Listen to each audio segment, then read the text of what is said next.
जय हिंद जय भारत दोस्तों, welcome to our channel genius of commerce. Guys, accounting equation class 11 DQL sir की book से हमने क्वेश्चन नंबर 2 का ए लास्ट वीडियो में कर लिया था। जब हम बात कर रहे हैं क्वेश्चन नंबर 2 के बी की। हर एक ट्रांजैक्शन जो है आपका वो या तो एसेट्स पर हिट करेगा या लाइबिलिटीज पर या कैपिटल पर, मतलब दो चीज़ों पर हिट करेगा। जिस तरह सबसे पहला ट्रांजैक्शन है, राजा राम जी की बुक से एंट्री बनाई गई है, निकाली गई है।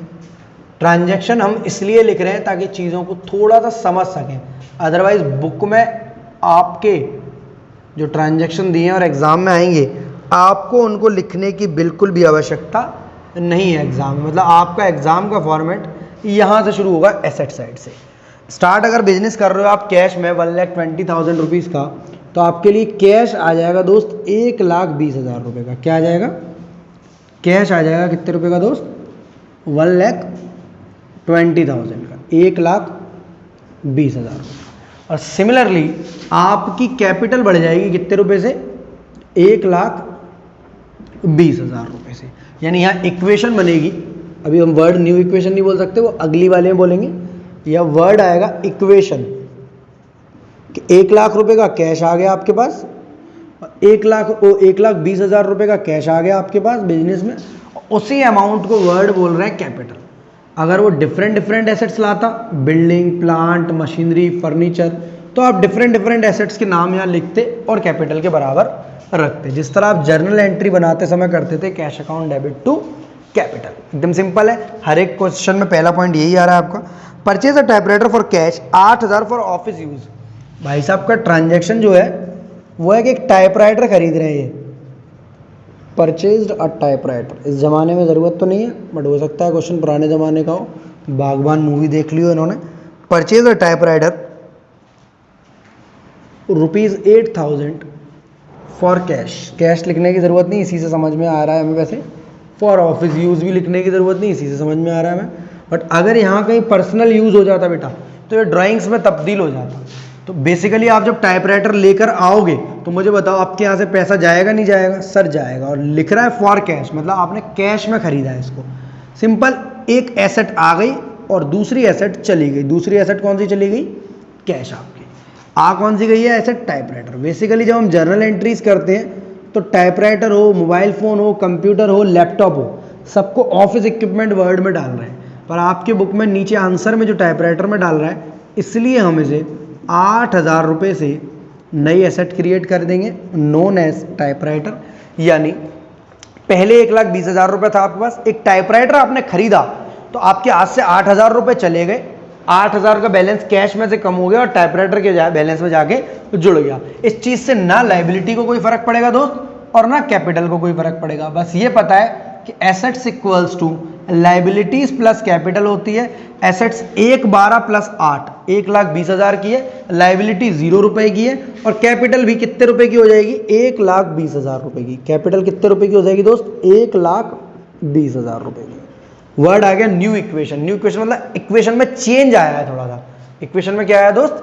चेंज आया है थोड़ा सा। क्या चेंज आया है? कि एसेट का रूप बदल गया। जो चीज कैश लग रही थी थोड़ी देर पहले, वो टाइपराइटर में कन्वर्ट हो गई। Point number 3, purchase goods 50,000 for cash.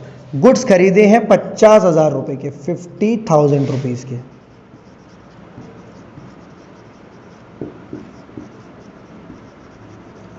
Goods खरीदे कितने रुपए के?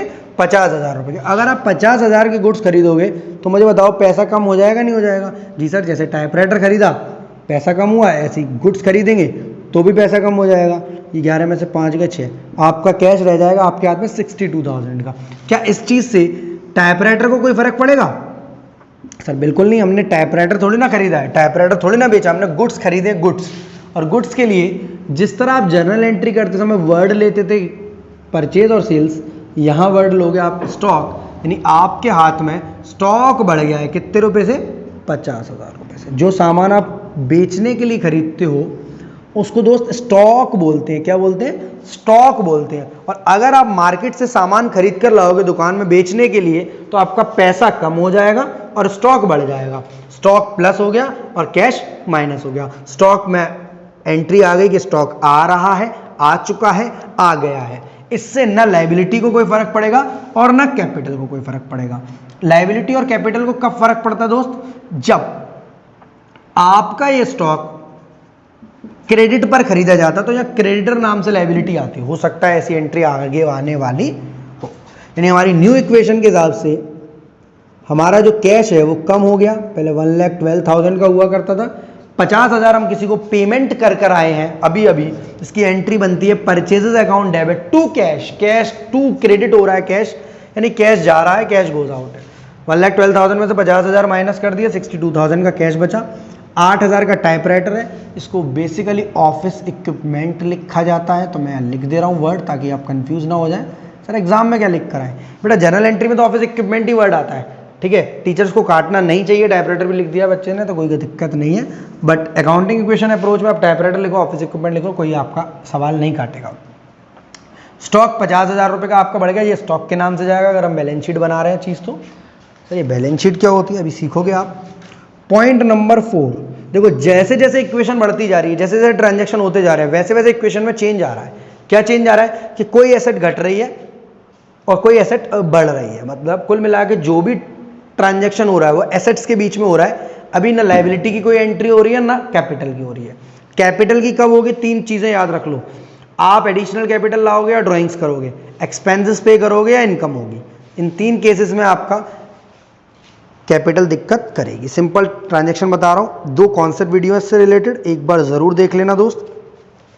परचेज्ड गुड्स 40,000 ऑन क्रेडिट, जो अभी अभी मैंने ट्रांजैक्शन बताया, अगर ये गुड्स उधार पर खरीदे होते, अगर हम जनरल एंट्री बनाते तो बनती purchases account debit to creditors, purchase goods 40,000 on creditor. तो बेटा कैश को कोई नहीं फर्क पड़ता, आप सामान लाए उधार पर कि भाई पैसे कल दूंगा दुकानदार से, तो क्या आपके पैसे आज जाएंगे? बिल्कुल नहीं। क्या टाइपराइटर को कोई फर्क पड़ेगा? बिल्कुल नहीं। पर स्टॉक हमारा 40,000 से बढ़ जाएगा, क्यों? क्योंकि आपने गुड्स परचेज जैसे ऊपर किए हैं वैसे ही नीचे किए हैं, तो 40,000 रुपये से 40,000 रुपीज से आपका स्टॉक बढ़ जाएगा। कैश कम होना चाहिए था, पर क्योंकि वर्ड क्रेडिट लिख दिया, ये क्रेडिट वाला क्रेडिट नहीं है जो टू या CR नहीं, ये क्रेडिट मतलब उधार। जैसे क्रेडिट कार्ड पर आप शॉपिंग करते हो और पैसा थोड़े दिन बाद देते हो, तब तक वो बैंक आपके लिए लायबिलिटी बन जाती है।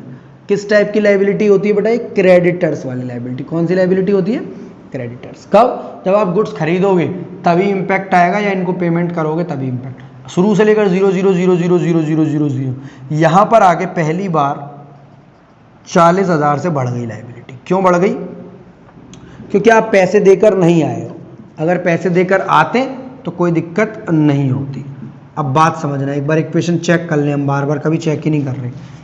आपने गुड्स खरीदे, यहाँ बढ़ गई, यानी 62,000 का कैश पहले भी था अभी भी रह गया, 8,000 का टाइपराइटर पहले भी था अभी भी रह गया, दोनों को जोड़ा 70,000 प्लस किया 90,000, तो टोटल एसेट्स हो गई बेटा आपकी 1,60,000 रुपए की। कितने की हो गई? 1,60,000।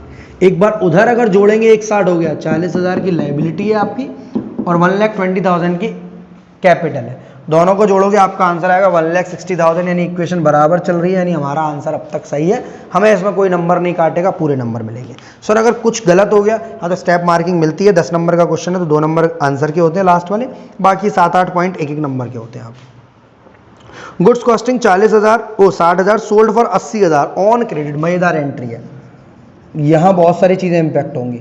गुड्स की कॉस्ट है बेटा 60,000, सोल्ड एट 80,000,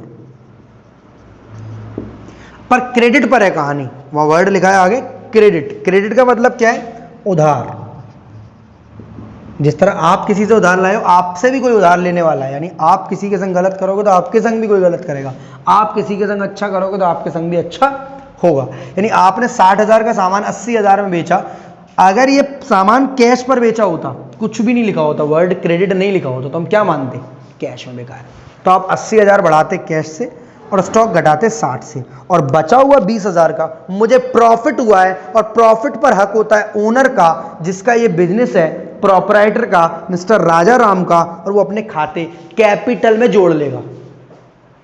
बात समझ में आ रही है? पर क्योंकि ट्रांजैक्शन क्रेडिट पर है तो कैश पर कोई फर्क नहीं आएगा, कैश चुपचाप सोएगा आराम से, बोलेगा भाई मुझे तब उठाना जब पैसा आए। टाइपराइटर बोलेगा जब उसे नहीं उठाया तो मुझे मत उठाना, मैं चादर ओढ़कर सो रहा हूं। इसके बाद स्टॉक बोलेगा कि मुझे कम कर दो, मुझे घटा दो, क्योंकि मैं जा रहा हूं आपको छोड़कर। मैंने बोला कितना घटाऊं, 80,000 या 60,000? 60,000। कई सारे बच्चों ने बोला 60,000, कई सारे बच्चों ने बोला 60,000, और जिन्होंने भी बोला 60,000 दे आर करेक्ट। स्टिल दिक्कत है, व्हाट्सएप नंबर में यहां दे रहा हूं अपना 7906786321 पर व्हाट्सएप कर फ्री ऑफ कॉस्ट क्वेरीज पूछ सकते हो आप मुझसे बिना किसी दिक्कत के। यहां से आपका स्टॉक हो गया है कम, यहां से आपका स्टॉक कितना हो गया है कम, 60,000 रुपए का। बट 80,000 रुपए से मुझे बताओ कौन सी नई, 80,000 रुपए से दोस्त आपका यहाँ डेटर्स बढ़ जाएगा। क्या बढ़ जाएगा? डेटर्स। डेटर्स क्या होता है? देनदार, जो हमें पैसे हमें देंगे। मतलब अगर ये पैसे उन्होंने आज दे दिए होते तो हम कैश में बढ़ा देते या नहीं बढ़ा देते? बढ़ा देते। बट वो पैसे नहीं दे रहे हमें, तो हम लोग एक नई एसेट क्रिएट करेंगे, डेटर्स। मतलब यहाँ अगर नाम होता good sold to Ravi, good sold to Kavi, good sold to Abhi, तो हम उन पर्सन्स को डेबिट करते और सेल्स को करते क्रेडिट। बट यहाँ वो नाम नहीं है, इसलिए हमने डेटर को डेबिट किया है। मतलब रवि अभी सभी हमारे लिए सब डेटर ही हैं। लेस कर दिया स्टॉक 60,000 से। 20,000 रुपये का प्रॉफिट कहीं घूम रहा है, कहीं भटक रहा है, उसका क्या करना चाहिए सर? उसे कैपिटल में जोड़ देना चाहिए। क्यों? क्योंकि ये ओनर बैठा ही किसके लिए? वो 60 के माल को 80 में बेचने के लिए बैठा है, और 20,000 अपनी जेब में ले जाएगा। अपनी जेब में का मतलब अपने कैपिटल अकाउंट में उन्हें जोड़ देगा। मतलब जो कैपिटल इतनी देर से चुपचाप चादर ओढ़े सो रही थी, अब उसमें एक बदलाव आया कि 1,20,000 की जगह 1,40,000 की हो गई। पर हम लोग इससे नहीं मानेंगे। 62 और 8 70, 70 और 30, 1,00,000 और 80, 1,80,000। इन दोनों को भी जोड़ोगे 1,80,000। मतलब assets equals to liabilities plus capital. ये इक्वेशन अगर हर बार चल रही है तो हम एकदम सही काम कर रहे हैं। कोई बच्चा मुझे इसकी जर्नल एंट्री बता पाएगा क्या? इसकी सिर्फ जर्नल एंट्री।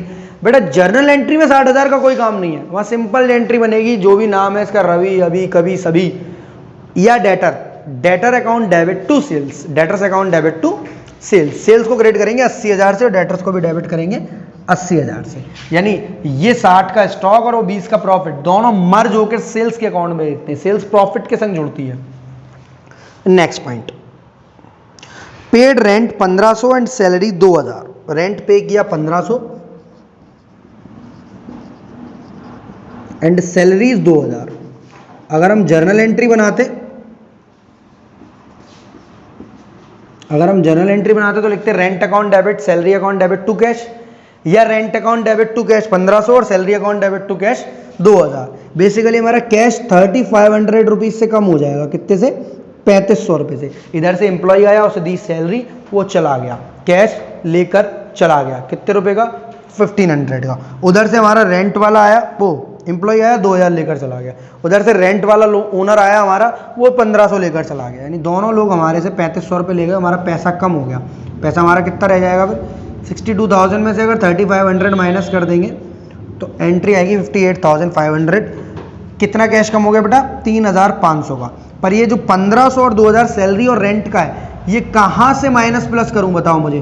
क्या इसका फर्क टाइपराइटर पर आएगा? बिल्कुल नहीं। क्या स्टॉक पर आएगा? बिल्कुल नहीं। क्या डेटर पर आएगा? बिल्कुल नहीं। क्या क्रेडिटर पर आएगा? बिल्कुल नहीं।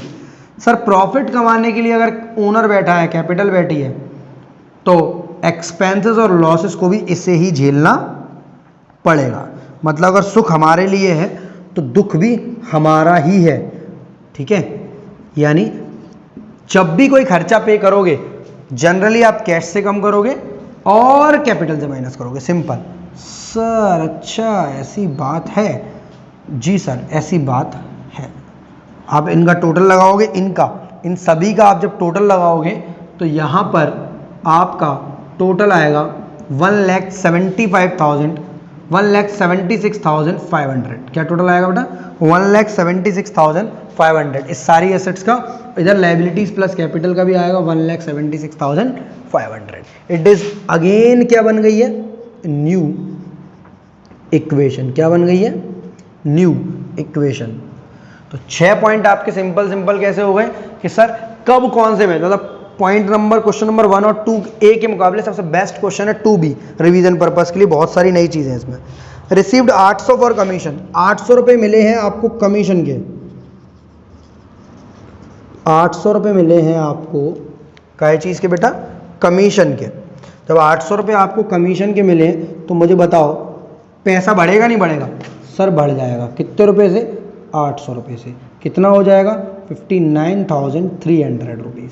जर्नल एंट्री बनाते तो बनती cash account debit to commission account. Sir क्यों बता रहे हो जर्नल एंट्री? ताकि याद हो जाए आपको, ताकि आप कॉन्सेप्ट को समझ पाओ कि अगर कमीशन आई है तो कमीशन इनकम है, इनकम क्रेडिट होती है, और इनकम और एक्सपेंसेस का वास्ता किससे है? टाइपराइटर से है, स्टॉक से है, डेटर से है, क्रेडिटर से, या फिर कैपिटल से है? सर कैपिटल से है। कैपिटल में 800 रुपये प्लस कर देंगे, क्योंकि सुख पहले मतलब प्रॉफिट आया, फिर दुख आया, फिर सुख आया। इस तरह बोलते हैं हर बड़े बुजुर्ग कि सुख के बाद दुख आता है और दुख के बाद सुख आता है। इन सब को आप जोड़ घटाव लगाओगे, मतलब जोड़ोगे, तो ये आएगा आपका 176,500 पहले था ना, अब 177,300। सारी एसेट्स का सम होगा बेटा 177,300, और उधर लायबिलिटीज और कैपिटल को भी जोड़ोगे तो भी आपका सम आएगा 177,300। लायबिलिटीज और कैपिटल का भी सम जब जोड़ोगे आप, वो भी आएगा 177,300। 7 तक हमारी इक्वेशन बिल्कुल सही सही चल रही है। 8 वाली और कर रहे हैं, उसका क्वेश्चन कंप्लीट है। Withdraw 5,000 in cash for private use. Private और पर्सनल यूज जब वर्ड लगाता है तो मुझे बताओ क्या सीखा था हमने? क्या सीखा था हमने? Withdraw for private use 5,000 in cash. 5,000 रुपये हम कैश में निकाल रहे हैं, एंट्री बनती है drawings account debit to cash. याद होगी आपको एंट्री क्या बनती है? Drawings account debit to cash. क्या इससे टाइपराइटर को कोई दिक्कत होगी? क्या इससे स्टॉक को कोई दिक्कत होगी? क्या इससे डेटर को कोई दिक्कत होगी? क्या इससे क्रेडिटर को कोई दिक्कत होगी? बिल्कुल नहीं होगी। सर तो फिर कौन बचा? कैपिटल। सर कैपिटल को क्यों हो रही है? ये कोई एक्सपेंस इनकम थोड़ी ना है। ड्राइंग्स के लिए हमने पता है ड्राइंग्स एक पर्सनल अकाउंट होता है, पर ये ड्राइंग्स कर कौन रहा है? ओनर, ओनर, ओनर और आपका अपना ओनर, यानी ओनर का खाता 3 ही बार दिक्कत करेगा। कोई एक्सपेंस होगा तब, कोई इनकम होगी तब, या कैपिटल और ड्राइंग्स करेगा तब। आप यहां पर टोटल लगाएंगे तो आपका टोटल आएगा 172,300। 172,300। इसी के साथ क्वेश्चन नंबर 2 भी समाप्त होता है।